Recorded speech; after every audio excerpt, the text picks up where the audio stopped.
பிரியமானவர்களே, ஆண்டவராகிய இயேசு கிறிஸ்துவின் நாமத்தினாலே உங்கள் யாவரையும் அன்போடு கூட நான் வாழ்த்துகிறேன்.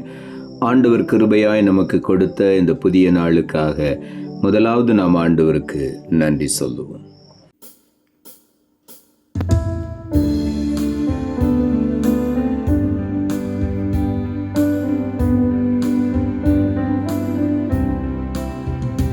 விசுவாசத்தால் பிழைத்தோங்க வீரபாதை காட்டினீரே. விசுவாசத்தால் பிழைத்தோங்க வீரபாதை காட்டினீரே. மலர்ந்து கனி தரும் வாழ்வை விரும்பி வரம் வேண்டுகிறேன். மலர்ந்து கனி தரும் வாழ்வை விரும்பி வரம் வேண்டுகிறேன். திருப்பாதம் நம்பி வந்தேன், கிருபை நிறை இயேசுவே. தமதன்பை கண்டடைந்தேன் தேவ சமூகத்திலே. தமதன்பை கண்டடைந்தேன் தேவ சமூகத்திலே.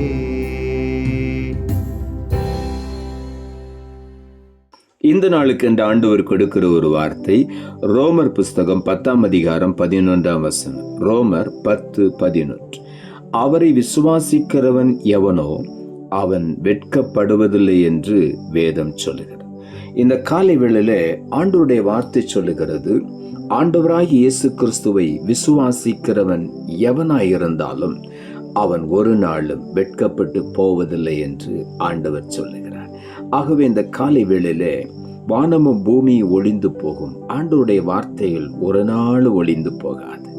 அவரை விசுவாசிக்கிற ஒவ்வொருவனும் வெட்கப்பட்டு போவதே இல்லை என்று ஆண்டவர் சொன்ன வார்த்தை ஒரு நாளும் அழிந்து போகாது. ஆகவே நாம் அந்த வார்த்தையை விசுவாசிக்கும் பொழுது நிச்சயமாகவே, ஆண்டவராய் இயேசுவை விசுவாசிக்கும் பொழுது நிச்சயமாகவே நாம் வெட்கப்பட்டு போவதே இல்லை. ஏசாயா தீர்க்கதரிசன புஸ்தகம் 29ஆம் அதிகாரம் 22ஆம் வசனம் சொல்லுகிறது, ஆபிரகாமை மீட்டுக்கொண்ட கர்த்தர் யாக்கோபின் வம்சத்தை குறித்து, இனி யாக்கோபு வெட்கப்படுவதில்லை, இனி அவன் முகம் செத்து போவதும் இல்லை என்று சொன்னார்.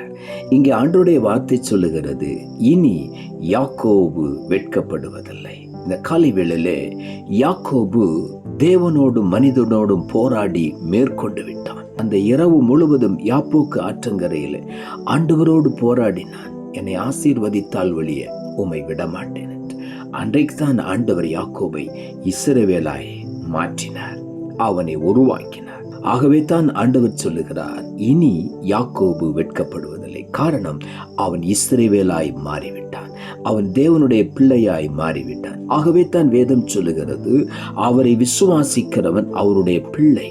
வேதம் தெளிவாய் சொல்லுகிறது, அவருடைய நாமத்தின் மேல் விசுவாசம் உள்ளவர்களாய் அவரை ஏற்றுக்கொண்டவர்கள் எத்தனை பேரோ அத்தனை பேரும் தேவனுடைய பிள்ளைகள் என்கிற அதிகாரத்தை பெற்றிருக்கிறார்கள். ஆண்டவர் அந்த அதிகாரத்தை கொடுத்திருக்கிறார். ஆகவே ஆண்டவருடைய பிள்ளை என்கிற இஸ்ரவேல் என்கிற ஒரு ஸ்தானத்தில் ஆண்டவர் நம்மை மேன்மைப்படுத்தி வைத்திருக்கிறபடினாலே அவருடைய பிள்ளைகளாகிய நாம் ஒரு நாள் வெட்கப்பட்டு போவதில்லை. அவரை நாம் விசுவாசிக்கும் பொழுது ஒரு நாளும் நாம் வெட்கப்பட்டு போவதில்லை. ரோமர் புஸ்தகம் 5ஆம் அதிகாரம் 5ஆம் வசனம் இப்படியாய் சொல்லுகிறது, மேலும் நமக்கு அருளப்பட்ட பரிசுத்த ஆவியினாலே தேவ அன்பு நம்முடைய இருதயங்களில் ஊற்றப்பட்டிருக்கிறபடியால் அந்த நம்பிக்கை நம்மை வெட்கப்படுத்தாது. தேவனுடைய அன்பு பரிசுத்த ஆவியினாலே ஒவ்வொரு இருதயங்களிலும் ஊற்றப்பட்டிருக்கிறது. அந்த அன்பு நம்முடைய இருதயங்களில் ஊற்றப்பட்டிருக்கிறபடியினாலே ஆண்டவர் மேல் நாம் வைத்திருக்கிற நம்பிக்கை ஒரு நாளும் நம்மை வெட்கப்படுத்தாது. காரணம், அவருடைய அன்புதான் நாம் அவர் மேல் நம்பிக்கை வைப்பதற்கு காரணமாயிருந்தது. அந்த அன்பு ஒரு காலம் ஒழியாது. ஆகவே அந்த அன்பை நாம் பின்பற்றுகிறபடியினாலே ஒரு நாளும் நாம் வெட்கப்பட்டு போவதில்லை. நம்முடைய நம்பிக்கை ஒரு நாள் வெட்கப்பட்டு போகாது. செப்பனியா தீர்க்கதரிசன புஸ்தகம் 3ஆம் அதிகாரம் 19ஆம் வசனம் சொல்லுகிறது, அவர்கள் வெட்கம் அனுபவித்த சகல தேசங்களிலும் அவர்களுக்கு புகழ்ச்சியும் கீர்த்தியும் உண்டாக செய்வேன் என்று இங்கே ஆண்டவருடைய வார்த்தை சொல்லுகிறது. ஒருவேளை இதுவரையிலும் பல சூழ்நிலைகளிலே நீங்கள் வெட்கத்தை அனுபவித்துக் கொண்டிருக்கலாம். வெட்கத்தின் வழியாக நீங்கள் கடந்து வந்திருக்கலாம். இன்னும் அதிலிருந்து வெளியே வராமல் இருக்கலாம். இன்னைக்கு ஆண்டவர் சொல்லுகிறார், அவர்கள் வெட்கப்பட்ட எல்லா இடங்களிலும் நான் அவர்களை மறுபடியும் புகழ்ச்சியும் கீர்த்தியுமாய் வைப்பேன், புகழ்ச்சியும் கீர்த்தியும் உண்டாகும்படி செய்வேன் என்று ஆண்டவர் வாக்கு பண்ணுகிறார். ஆகவே இந்த காலை வேளையில உற்சாகமாய் நாம் ஆண்டவரை துதிப்போம். எங்கெல்லாம் வெட்கப்பட்டோமோ அங்கெல்லாம் மறுபடியும் நம்மை கீர்த்தியாய் வைப்பார், நம்மை புகழ்ச்சியாய் வைப்பார். ஆகவே நாம் தைரியமாய் முன்னேறி செல்வோம். ஏசாயா தீர்க்கதரிசன புஸ்தகம் 61ஆம் அதிகாரம் 7ஆம் வசனம் சொல்லுகிறது, உங்கள் வெட்கத்திற்கு பதிலாக இரட்டத்தனையாய் பலன் வரும், லட்சைக்கு பதிலாக தங்கள் பாகத்தில் சந்தோஷப்படுவார்கள், அது நிமித்தம் தங்கள் தேசத்தில் இரட்டிப்பான சுதந்திரம் அடைவார்கள், நித்திய மகிழ்ச்சி அவர்களுக்கு உண்டாகும். இந்த காலை வேளையில் ஆண்டவர் சொல்லுகிறார், உங்கள் வெட்கத்திற்கு பதிலாக 2 மடங்கு பலனை ஆண்டவர் கொடுப்பேன் என்று வாக்கு பண்ணுகிறார். அது மாத்திரமல்ல, லட்சை அடைந்த இடத்திலெல்லாம் நம்மை ஆண்டவர் மறுபடியும் சந்தோஷப்படுத்தி மேன்மைப்படுத்துவார். மாத்திரமல்ல, இரட்டிப்பான சுதந்திரத்தை நாம் பெற்றுக்கொள்வோம். நித்திய மகிழ்ச்சி நம்முடைய தலையின் மேல் இருக்கும். இவ்வளவு ஆசீர்வாதங்களை இந்த காலை வேளையில வார்த்தையை கேட்டுக்கொண்டிருக்கிற ஒவ்வொருவருடைய வாழ்க்கையிலும் பலிக்கும்படி ஆண்டவர் செய்கிறார். ஆகவே நாம் செய்ய வேண்டிய ஒரே ஒரு காரியம், அவரை விசுவாசிக்க வேண்டும். விசுவாசிக்கிறவன் ஒரு நாளும் பதற மாட்டான். விசுவாசிக்கிறவனால் எல்லாம் கூடும் என்று வேதம் சொல்லுகிறது. உங்கள் விசுவாசம்தான் உலகத்தை ஜெயிக்கும் என்று வேதம் சொல்லுகிறது. ஆகவே தான் ஆண்டவர் சொல்லுகிறார், அவரை விசுவாசிக்கிறவன் ஒருபோதும் வெட்கப்பட்டு போவதில்லை. ஆகவே உள்ளத்தின் ஆழத்திலிருந்து ஆண்டவருக்கு நாம் நன்றி சொல்லுவோம். நாம் ஜெபிப்போம். அன்புள்ள ஆண்டவரே, கிருபையாய் நீர் கொடுத்த இந்த புதிய நாளுக்காய் மறுபடியும் உமக்கு நன்றி செலுத்துகிறோம். ஆண்டவர் கொடுத்த ஜீவனுள்ள வார்த்தைக்காக நன்றி. அவரை விசுவாசிக்கிறவன் எவனோ அவன் வெட்கப்படுவதில்லை என்று வேதம் சொல்லுகிறது என்ற வார்த்தையை கொடுத்தேன்.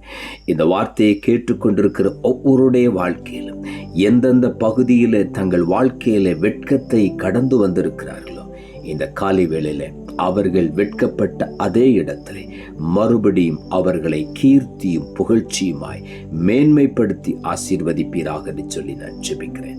இந்த காலை வேளையில எந்தெந்த இடத்துல வெட்கி தலை குனிந்து திரும்பி வந்தார்களோ அதே இடத்துல தலை நிமிர்ந்து பார்க்கத்தக்கதாக அவர்கள் தலைகளை உயர்த்தி மேன்மைப்படுத்தி ஆசீர்வதி, இரட்டிப்பான சுதந்திரத்தை அடைந்து கொள்ள உதவி செய்யும். ஒவ்வொருவர் மேலும் நித்திய மகிழ்ச்சி உண்டாகிறபடியினால் உமக்கு நன்றி.